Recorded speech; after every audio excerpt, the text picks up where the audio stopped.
Hello दोस्तों, मेरा नाम रोहित पांडे और आप मुझे देख पा रहे हैं सिग्मा क्लासेस पासीघाट के यूट्यूब चैनल पे। तो बच्चों, आज हम लोग बात करने वाले हैं इलेक्ट्रोमैग्नेटिक वेव्स की, इलेक्ट्रोमैग्नेटिक रेडिएशन के बारे में बात करने वाले हैं।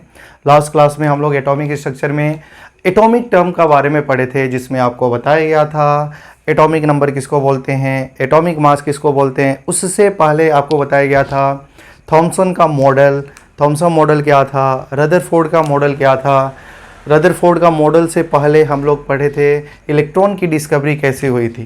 तो लगातार हमारी सीरीज आगे चल रही हैं। तो और आज की क्लास में आपको पढ़ाया जाएगा इलेक्ट्रोमैग्नेटिक रेडिएशन क्या होती है, वेव की क्या क्या कैरेक्टरिस्टिक्स होती है, फिर प्लैंक्स क्वांटम थ्योरी क्या होता है। ये सब टर्म का बारे में आज हम लोग डिस्कस करेंगे। तो सबसे पहले शुरू करते हैं कि हमारी इलेक्ट्रोमैग्नेटिक वेव्स या इलेक्ट्रोमैग्नेटिक रेडिएशन क्या होती है। तो हमारी जो टॉपिक हो रही है वो है इलेक्ट्रोमैग्नेटिक रेडिएशन। ठीक है, इलेक्ट्रोमैग्नेटिक रेडिएशन। देखिए, इलेक्ट्रोमैग्नेटिक रेडिएशन मतलब ऐसा वेव, जब इलेक्ट्रोमैग्नेटिक वेव ट्रेवल करती है तो एनर्जी को रेडिएट करती है, और वही एनर्जी को हम लोग क्या बोलते हैं, इलेक्ट्रोमैग्नेटिक रेडिएशन। मतलब एनर्जी रिलीज करती है, एनर्जी रेडिएट करती है। लेकिन खास बात ये होती है इलेक्ट्रोमैग्नेटिक वेव्स की, खास बात ये होती है कि जब इलेक्ट्रोमैग्नेटिक वेव ट्रेवल करती है, जब इलेक्ट्रोमैग्नेटिक वेव ट्रेवल करती है तो उसमें कोई भी मीडियम की ज़रूरत नहीं होती है। उसको ट्रेवल करने के लिए कोई भी मीडियम की ज़रूरत नहीं होती है। ऐसे टाइप के वेव को हम लोग इलेक्ट्रोमैग्नेटिक वेव बोलते हैं। जैसे कि आप मेरी आवाज़ को सुन पा रहे हैं, इसका पीछे का रीज़न क्या होता है कि आप मेरी आवाज़ को सुन तभी पा रहे हैं, इसके लिए एक मीडियम है, और यहाँ में जो मीडियम होती है वो हवा होती है, और मेरी आवाज़ को आपके कानों तक पहुँचाती है, तो आपको बातें क्या होती है, समझ में आती है, सुनाई देती है। तो यहाँ में क्या होती है, मीडियम होती है। लेकिन इलेक्ट्रोमैग्नेटिक वेव जब ट्रेवल करती है तो जब ट्रेवल करती है तो उसके लिए कोई भी मीडियम होता नहीं है। और दूसरी खास बात ये होती है कि जब इलेक्ट्रोमैग्नेटिक वेव ट्रेवल करती हैं तो वो इलेक्ट्रिक फील्ड और मैग्नेटिक फील्ड को कैरी करती है, और इलेक्ट्रिक फील्ड और मैग्नेटिक फील्ड आपस में क्या ही होता है, म्यूचुअली परपेंडिकुलर होता है। तो शुरू करते हैं इलेक्ट्रोमैग्नेटिक वेव। दिस वेव, देखिए पहला पॉइंट ये है कि this wave do not require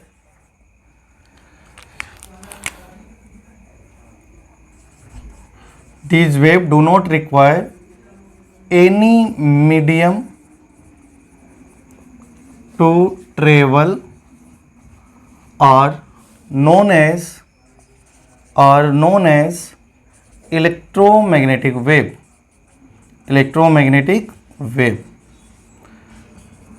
These wave carry electric and magnetic field. This wave carry electric and magnetic field. जब ये वेव ट्रेवल करती है तो इलेक्ट्रिक और मैग्नेटिक फील्ड कैरी करती है। दूसरी खास बात होती है कि इन electromagnetic waves electric and magnetic field are mutually perpendicular to each other.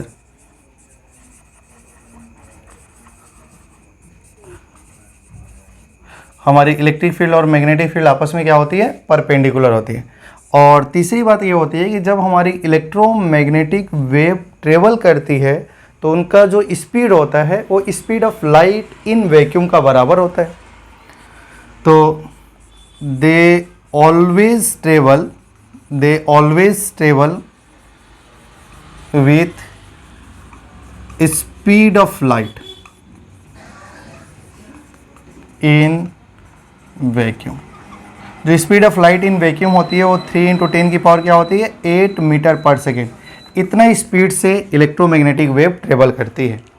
अच्छा, जो इलेक्ट्रोमैग्नेटिक वेव जो होती है, जैसे कि कॉस्मिक रेज हो गया, एक्स रेज हो गया, गामाज रेज हो गया, माइक्रोवेव, रेडियो, बहुत सारी वेव्स होती हैं। इन वेव को ट्रेवल करने के लिए हमारी कोई भी मीडियम की ज़रूरत नहीं होती है। ठीक है। अच्छा, बहुत सारी वेव हैं तो उनका वेवलेंथ का इंक्रीजिंग ऑर्डर में लिख लेते हैं कि कौन सी इलेक्ट्रोमैग्नेटिक वेव्स की वेवलेंथ ज़्यादा होगी, कौन सी इलेक्ट्रोमैग्नेटिक वेव की वेवलेंथ कम होगी। तो एक इंक्रीजिंग ऑर्डर में एक चार्ट बनाते हैं। तो ये हमारा होगा इंक्रीजिंग ऑर्डर ऑफ वेवलेंथ, और इंक्रीजिंग ऑर्डर ऑफ वेवलेंथ, और वेवलेंथ को हम लोग किससे डिनोट करते हैं, लेमडा से डिनोट करते हैं। तो किसकी वेवलेंथ ज़्यादा होती है, सबसे पहले होती है कम, सबसे कम किसकी होती है, कॉस्मिक रेज। कॉस्मिक रेज का बाद में क्या होता है, गामा रेज होता है। गामा रेज का बाद में क्या होता है, एक्स रेज होता है। एक्स रेज का बाद में क्या होता है, यूवी रेज होता है। अल्ट्रावायलेट रेज का बाद में क्या होता है, विजिबल रेज होता है। विजुअल रेज का बाद में क्या होता है, इंफ्रारेड। इंफ्रारेड, इंफ्रारेड का बाद में क्या होता है, माइक्रोवेव। माइक्रोवेव, और सबसे ज़्यादा वेवलेंथ किसकी ज़्यादा होती है, रेडियो वेव की होती है। ठीक है, तो आप ये कॉपी कर लीजिए, फिर हम लोग वेव की कैरेक्टरिस्टिक्स के बारे में बात करेंगे। अब हम लोग बात करने वाले हैं कैरेक्टरिस्टिक्स ऑफ वेव का बारे में। तो कैरेक्टरिस्टिक्स ऑफ वेव का बारे में सबसे पहले हम लोग बात करेंगे वेवलेंथ क्या होती है। तो पहला हमारा जो टर्म होगा वो होगा वेवलेंथ। ठीक है, और वेवलेंथ को हम लोग लेमडा से डिनोट करते हैं। ठीक है ना, जहाँ भी टर्म आती है वेवलेंथ, फ्रीक्वेंसी, एम्पलीट्यूड, तो ये सारे के सारे जो टर्म्स होते हैं वो वेव का कैरेक्टरिस्टिक्स को बताते हैं। अच्छा देखिए, हमारा जो वेवलेंथ होता है वो क्या होता है, जैसे कोई भी कर्व है, ऐसा आपका ये वेव ऐसी ट्रेवल कर रही है, तो ये इसको हम लोग बोलते हैं क्रस्ट, और ये भी हमारा होता है क्रस्ट। और ये दोनों के बीच की दो कंसेक्यूटिव क्रस्ट के बीच की डिस्टेंस को वेवलेंथ बोलते हैं, या दो कंसेक्यूटिव ट्रफ की बीच की डिस्टेंस को क्या बोला जाता है, वेवलेंथ बोला जाता है। ठीक है ना, तो दो consecutive, it is the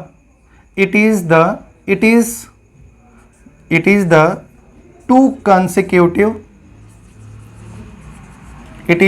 consecutive distance between, या सक्सेसिव बोल सकते हैं, two successive distance between crust और ट्रफ। दो क्रस्ट और दो ट्रफ के बीच की डिस्टेंस को क्या बोलते हैं, वेवलेंथ बोलते हैं। क्लियर है ना। तो वेवलेंथ को हम लोग किससे डिनोट करते हैं, लेमडा से। तो इसका यूनिट क्या हो सकता है, मीटर हो सकता है, सेंटीमीटर, पिकोमीटर, फॉर्मीमीटर, कुछ भी हो सकती है। तो इसका यूनिट कन्वर्जन को देखेंगे, और इनका यूनिट को हम लोग किस में देख रहे हैं, मीटर में।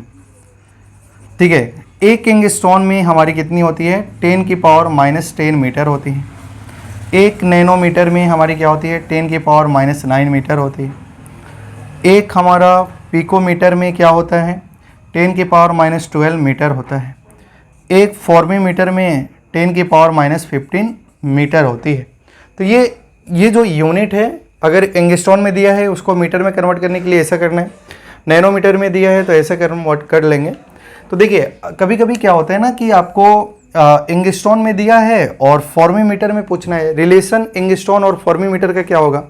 तो देखिए, आप ऐसा, अगर आपको रिलेशन बनाना है, अगर रिलेशन लिखना है एंगस्ट्रॉन और फॉर्मीमीटर का, एक एंगस्ट्रॉन और 1 फॉर्मीमीटर में क्या क्या रिलेशन होगा। ठीक है, तो अब बताइए 1 फॉर्मीमीटर इज इक्वल टू क्या होती है, 10 की पावर क्या होगी बताइए, 10⁻⁻15 मीटर होती है। तो 1 फॉर्मीमीटर इज इक्वल टू आप ऐसा लिख सकते हैं 10⁻⁻10 इंटू 10⁻⁵ मीटर लिख सकते हैं। तो एक फॉर्मीमीटर इज इक्वल टू बताइए 10⁻⁻10 मीटर। 10⁻⁻10 मीटर को आप लोग क्या लिख सकते हैं, एक एंगस्ट्रॉन लिख सकते हैं इंटू 10⁻⁵। तो ये इसको आप इधर लेके आ जाइए। ठीक है, समझ में आ गया ना। तो फॉर्मीमीटर को अगर मान लो एंगस्ट्रॉन को फॉर्मीमीटर में चेंज करना है तो 1 फॉर्मीमीटर डिवाइड बाई 10 की पावर, इधर में क्या आ जाएगा 10⁻⁵ इज इक्वल टू 1 एंगस्ट्रॉन, और ये ऊपर में चला जाएगा। समझ में आ रहा है। तो आप यहाँ से लिख सकते हैं एक angstrom is equal to 1 femtometre into 10⁵। तो आप किसी को किसी से रिलेट कर सकते हैं, ठीक है ना। तो हमारी दूसरी जो टर्म होती है वो होती है फ्रीक्वेंसी, ठीक है ना। तो आप ये कॉपी कर लीजिए, ये यूनिट को मीटर में कन्वर्ट कर लीजिए। चलिए, फ्रीक्वेंसी दूसरा जो टर्म होता है वो हमारा होता है फ्रीक्वेंसी। फ्रीक्वेंसी को कैसे रिलेट करा जाए, तो देखिए दूसरा जो हमारा कैरेक्टरिस्टिक्स वेव की होती है उसमें दूसरा नंबर पे आता है फ्रीक्वेंसी। फ्रीक्वेंसी, फ्रीक्वेंसी का सिंबल होता है ऐसा। तो देखो, फ्रीक्वेंसी का मतलब होता है कि एक सेकेंड में वेव कितना बार ऑसिलेट हो जाता है, उसी को बोलते हैं फ्रीक्वेंसी। तो फ्रीक्वेंसी क्या होता है हमारा, number of oscillation, number of oscillation पर सेकेंड, एक सेकेंड में कितना बार ऑसिलेट हो जाता है। या आप इसको ऐसे भी डिफाइन कर सकते हैं, अगर कोई भी वेव है, ठीक है, और कोई भी वेव है और वेव पे आपने कहीं मार्क कर दिया, क्लियर है ना, ये पॉइंट है, तो आपको ये देखना है कि एक सेकेंड में वेव कितना बार पास हो जाता है, ये पॉइंट, ये वेव इस पॉइंट को कितना बार क्रॉस कर जाता है एक सेकेंड में। तो उसी को हम लोग क्या बोलते हैं, फ्रीक्वेंसी बोलते हैं। और फ्रीक्वेंसी जो होती है वो क्या होती है, उसका जो फ्रीक्वेंसी को आप लोग ऐसे भी लिख सकते हैं, फ्रीक्वेंसी इक्वल टू होती है 1 टाइम पीरियड। और इसका जो यूनिट होता है वो होता है, टाइम का यूनिट तो सेकेंड होता है, सेकेंड -1, और सेकेंड -1 को ही आप क्या लिख सकते हैं, हर्ट्ज लिख सकते हैं। तो फ्रीक्वेंसी की जो यूनिट होती है वो क्या होती है, हर्ट्ज होती है। तो आपने वेवलेंथ देखा, फ्रीक्वेंसी देखा, अब आपको देखना है स्पीड ऑफ वेव, वेव की स्पीड क्या होती है और कैसे निकालना है। तो उम्मीद कर रहे हैं कि आप लोग कॉपी कर लिए होंगे। अगर कॉपी नहीं किए होंगे तो वीडियो को पॉज करिए और आप इसको कॉपी कर लीजिए। तो अब हम लोग तीसरा जो बात करेंगे, जो थर्ड टर्म होगा वो होगा स्पीड ऑफ वेव। तो स्पीड ऑफ वेव क्या होती है, अच्छा आप लोग को पढ़े हैं, velocity equal to speed equal to क्या होती है बताइए। स्पीड इक्वल टू क्या होती है, डिस्टेंस बाई टाइम होती है ना। लेकिन for electromagnetic waves, for electromagnetic waves, जो हमारी इलेक्ट्रोमैग्नेटिक वेव्स होती है उनका जो स्पीड होता है वो किसका बराबर होता है बताइए। Speed of light in vacuum का बराबर होता है, जो कि c होती है। और यहाँ में डिस्टेंस, जब वेव ट्रेवल करता है, तो मान लीजिए वेव यहाँ से यहाँ में ट्रेवल करा, तो ये बीच की डिस्टेंस को क्या बोलते हैं, लेमडा। और यहाँ से आप लोग क्या लिख सकते हैं, लेमडा डिवाइड बाई टी। और 1 टाइम पीरियड को क्या ही बोला जाता है, फ्रीक्वेंसी बोला जाता है। तो c is equal to lambda into frequency. तो लेमडा इज इक्वल टू क्या हो जाएगा, c बाई फ्रीक्वेंसी, या फ्रीक्वेंसी इक्वल टू क्या हो जाएगा, c बाई लेमडा।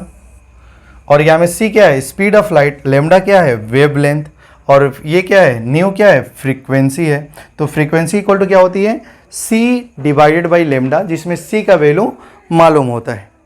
ठीक है, यहाँ तक आपको कॉपी कर लिए होंगे। अब यहाँ में नेक्स्ट जो फोर्थ नंबर होती है उसको हम लोग बोलते हैं वेव नंबर। क्या बोलते हैं हम लोग, वेव नंबर, वेव नंबर। और वेव नंबर को ऐसे यहाँ में बार लगा दीजिए, उसी को बोलते हैं वेव नंबर। देखिए वेव नंबर जो होता है 1/λ होता है, reciprocal of wavelength is called wave number. ठीक है, वेवलेंथ का अगर वेवलेंथ मालूम है तो 1/, वेवलेंथ को वेव नंबर बोला जाता है। और लेमडा का यूनिट अगर मीटर है तो इसका जो यूनिट होगा वो क्या हो जाएगा, मीटर -1 हो जाएगा, और सेंटीमीटर -1 हो जाएगा। जो भी लेमडा का यूनिट है उसका इन्वर्स कर दीजिए तो ये वेव नंबर का यूनिट हो जाएगा। तो ये तो कुछ टर्म्स थी जो वेव की कैरेक्टरिस्टिक्स को बता रही थी। उसी समय एक और हमारे जो साइंटिस्ट आए जिनका नाम है प्लैंक्स क्वांटम थ्योरी, अभी इसके बारे में पढ़ेंगे, तब तक आप इसको कॉपी कर लीजिए। देखिए हमारा प्लैंक्स क्वांटम थ्योरी, प्लैंक्स बोले थे कि कोई भी हमारी जो लाइट होती है, लाइट से रेडिएशन निकलती है, और ये जो रेडिएशन होती है वो हमको रेडिएशन निकलती है, और ये रेडिएशन जो होगी यहाँ में छोटे छोटे पार्टिकल का फॉर्म में होंगे, और हम लोगों को जो एनर्जी मिलती है वो एक पैकेट का फॉर्म में मिलती है, बंडल का फॉर्म में मिलती है। और एनर्जी हमेशा कंटिन्यूअसली नहीं मिलती है, एनर्जी हमेशा किस फॉर्म में मिलती है, डिसकंटिन्यूअस का फॉर्म में, पैकेट का फॉर्म में। कोई भी लाइट, कोई भी वेव ट्रेवल करती है, उस वेव से रेडिएशन निकलती है, वो रेडिएशन छोटा छोटा पार्टिकल से मिलकर बनी होती है, और हमको एनर्जी मिलती है।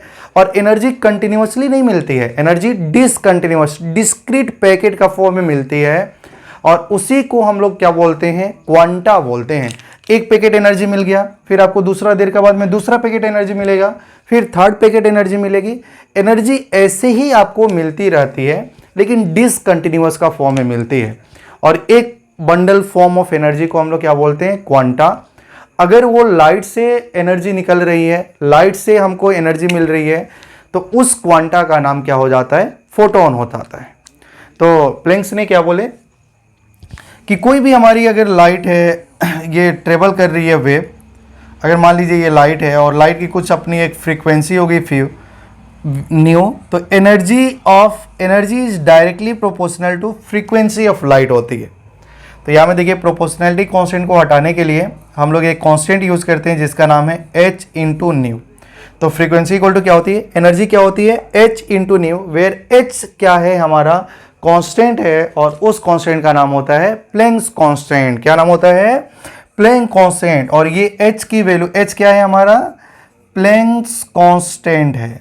और ये क्योंकि प्लैंक्स ने अपना थ्योरी दिए थे, इसलिए उनका नाम पे ये कांस्टेंट रखा गया। तो अब बताइए यहाँ से h की वैल्यू क्या होती है, ये कांस्टेंट है तो इसकी एक पार्टिकुलर वैल्यू होगी, और वो जो पार्टिकुलर वैल्यू होती है वो 6.626 इंटू 10 की पावर -34 जूल सेकेंड होती है। इसकी वैल्यू 6.626 इंटू 10 की पावर -27 अर्ग सेकेंड होती है। तो अगर आपको जूल में h की वैल्यू को यूज़ करना है तो 10 की पावर -34 वाला यूज़ करना है, अगर आपको अर्ग में यूज़ करना है तो 10 की पावर -27 वाला यूज़ करना है। तो ये हमारी फ्रीक्वेंसी होती है। तो अगर ये E क्या है, एनर्जी ऑफ वन फोटोन, अगर आपको एक फोटोन की जो एनर्जी होगी वो क्या होगी, h इंटू न्यू हो जाएगी। और आप लोगों को मालूम था फ्रीक्वेंसी इज इक्वल टू क्या होती है, frequency is equal to c by lambda. तो आप यहाँ से लिख सकते हैं hc बाई लेमडा। तो एनर्जी ऑफ वन फोटोन क्या हो जाएगा, ये E क्या है आपका, ये है एनर्जी ऑफ वन फोटोन। एक फोटोन की एनर्जी क्या होती है, hc बाई लेमडा होती है, और h भी कांस्टेंट है, c भी कांस्टेंट है, लेमडा क्या होती है हमारी, वेवलेंथ होती है। तो अगर आपको दो पैकेट एनर्जी मिला तो उसकी एनर्जी का फॉर्मूला क्या हो जाएगा, E equal to 2hc by lambda हो जाएगा। अगर आपको वन फोटोन की एनर्जी क्या होती है, 1hc by lambda, two photon की एनर्जी क्या हो जाएगी, 2hc बाई लेमडा। ऐसे E इक्वल टू क्या हो गई हमारी, hc बाई लेमडा। एक फोटोन की energy hc by lambda, two photon की energy 2hc by lambda, three photon की एनर्जी 3hc बाई लेमडा। उसी तरह एनर्जी ऑफ n फोटोन क्या होगा, देखिए अगर आपसे कोई बोलेगा कि एनर्जी ऑफ n फोटोन बताइए, n photon energy of n photon की एनर्जी क्या होगी, तो एनर्जी ऑफ n फोटोन क्या होगा, nhc बाई लेमडा। ठीक है, अगर energy of one mole photon, एक मोल फोटोन की एनर्जी चाहिए, तो बताइए एक मोल फोटोन की जो एनर्जी होगी वो क्या होगी, energy of one mole photon. तो energy of one mole photon, एक मोल फोटोन की जो एनर्जी होगी वो क्या हो जाएगी, energy equal to NaHc by lambda. Na हमारा क्या हो गया, एवोगैड्रोस नंबर, और जिसकी वैल्यू 6.023 इंटू 10 की पावर 23 होती है। तो ऐसे आप लोग निकाल सकते हैं कि एक मोल फोटोन की एनर्जी क्या होगी, n फोटोन की एनर्जी क्या होगी, समझ में आ रही है। तो अगर हम लोग मानते हैं अगर हमारे पास में टू डिफरेंट लाइट होगी, अगर आपका टू डिफरेंट लाइट सोर्स होगा तो उसकी एनर्जी भी अलग अलग होगी, क्योंकि उसका फ्रीक्वेंसी अलग होगा तो एनर्जी अलग होगा, क्योंकि फ्रीक्वेंसी लाइट पे क्या होती है, फ्रीक्वेंसी जो होती है वो एनर्जी पे डिपेंड करती है। तो यहाँ में ध्यान दीजिए, फॉर टू लाइट सोर्स, अगर आपके पास दो लाइट सोर्स है, ठीक है, अगर दो अलग अलग लाइट सोर्स है तो वहाँ से आप बताइए, तो दो लाइट सोर्स है, मान लो लाइट सोर्स 1 और ये दूसरा लाइट सोर्स हो जाएगा 2, तो ये लाइट सोर्स की एनर्जी मान लीजिए E1 है और ये लाइट सोर्स की एनर्जी क्या हो जाएगी, E2। तो E इक्वल टू क्या होती है बताइए, h न्यू। तो यहाँ में हो जाएगा h और इसकी फ्रीक्वेंसी है न्यू, और यहाँ में लाइट 2 की जो एनर्जी हो जाएगी वो क्या हो जाएगी, h, फ्रीक्वेंसी हो जाएगी न्यू 2। तो आप लोग जानते हैं E1 इक्वल टू इसका फ्रीक्वेंसी को क्या लिख सकते हैं, c तो कॉन्स्टेंट है लेमडा 1, और इसकी एनर्जी को क्या लिख सकते हैं, h, C divided by lambda two. तो E1 बाई E2 का क्या रिलेशन होगा, देखिए E1 by E2 equal to हो जाएगा H frequency 1 divide by H frequency 2, और यहाँ से हो जाएगा HC by lambda 1 divided by HC by lambda 2। ठीक है, तो यहाँ से देखिए H से H कट जाएगा और ये लेमडा 2 को ऊपर में लेके जाएंगे और ये टर्म को लिख सकते हैं HC by lambda 1 into lambda 2 by HC, तो कट जाएगा। तो देखिए energy E1 by E2 is equal to frequency 1 by frequency 2 is equal to lambda 2 by lambda 1। तो ये एक रिलेशन होता है। तो आप यहाँ से बोल सकते हैं, देखिए एनर्जी और फ्रीक्वेंसी आपस में डायरेक्टली प्रोपोर्शनल होता है और एनर्जी और वेवलेंथ आपस में क्या होता है, इन्वर्सली प्रोपोर्शनल होता है। क्लियर है ना? तो आप यहाँ में कॉपी कर लिए होंगे, मैं यहाँ में लिख देता हूँ। देखिए आप थोड़ा सा समझ में आ गया होगा आपको ना कि एनर्जी जो होती है, एनर्जी वो फ्रीक्वेंसी का डायरेक्टली होती है और वेवलेंथ का इनवर्सली होती है। ठीक है, तो एक 1 मोल फोटोन की एनर्जी क्या है बताइए?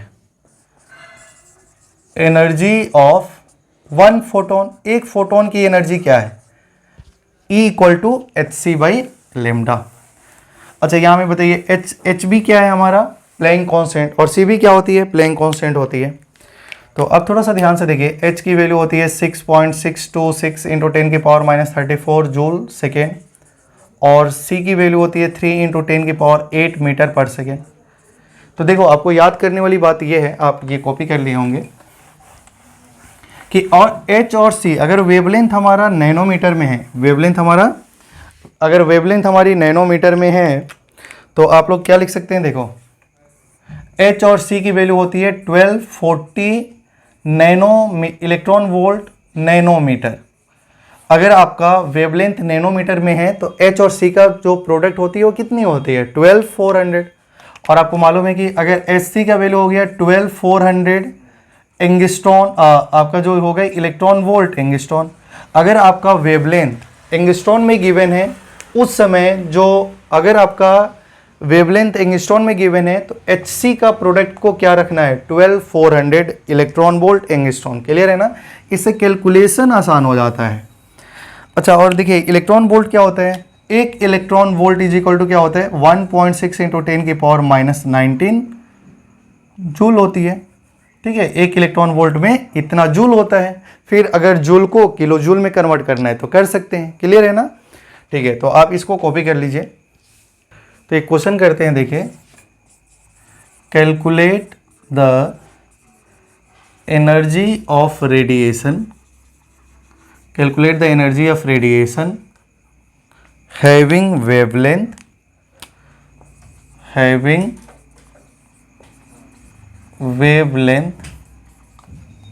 4000 एंगस्ट्रॉन। देखिए आपको क्या बोल रहे हैं कि आपको वेवलेंथ को कैलकुलेट करना है, जिसका आपको क्या कैलकुलेट करना है? एनर्जी, जिसकी वेवलेंथ कितनी दिया है? 4000 एंगस्ट्रॉन। तो देखिए आपको एनर्जी कैलकुलेट करना है तो E इक्वल टू क्या हो जाएगा बताइए? HC by lambda. अब देखिए लेमडा आपका एंगस्ट्रॉन में गिवन है, लेमडा किस में गिवन है? एंगस्ट्रॉन में गिवन है।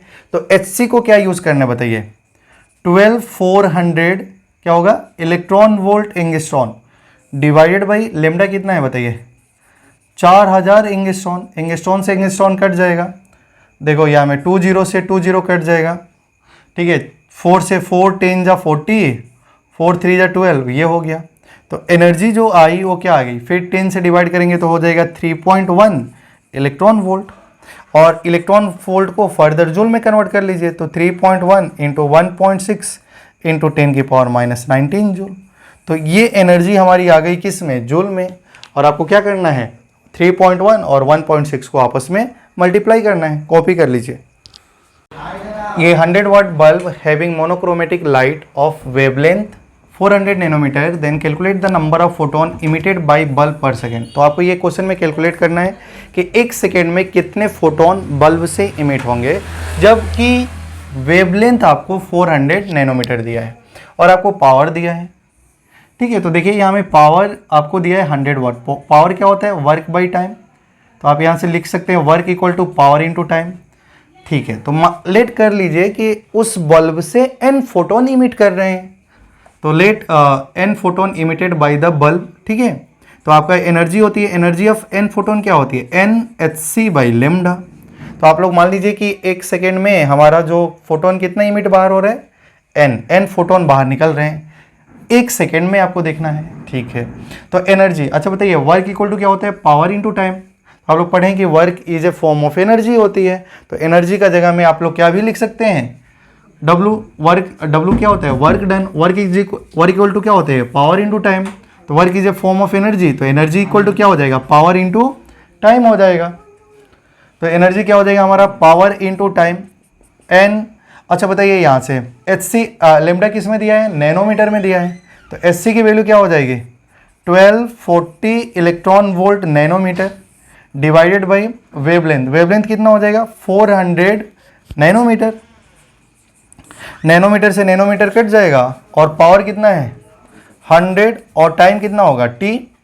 तो यहाँ से देखिए 1 0 से 1 0 कट जाएगा, 4 10 जा 40, 4 3 जा, तो ये 3.1 हो गया। तो n इंटू 3.1 इलेक्ट्रॉन वोल्ट। अच्छा आपको निकालना है n बाई टी कि एक सेकेंड में कितने फोटोन बाहर इमिट होंगे, ठीक है। तो अब थोड़ा सा ध्यान दीजिए, तो ये देखिए आपका क्या हो जाएगा, और इलेक्ट्रॉन वोल्ट को जूल में कन्वर्ट कर लेना है, तो यहाँ से हो जाएगा 100 into T is equal to N into 3.1 into electron volt को जूल में कन्वर्ट कर लो 1.6 इंटू 10 की पावर -19 जूल। तो आपको निकालना है एन बाई टी, एक सेकेंड में कितने फोटोन इमिट हो रहे हैं, ठीक है। तो उम्मीद कर रहे हैं आपको समझ में आ रही है।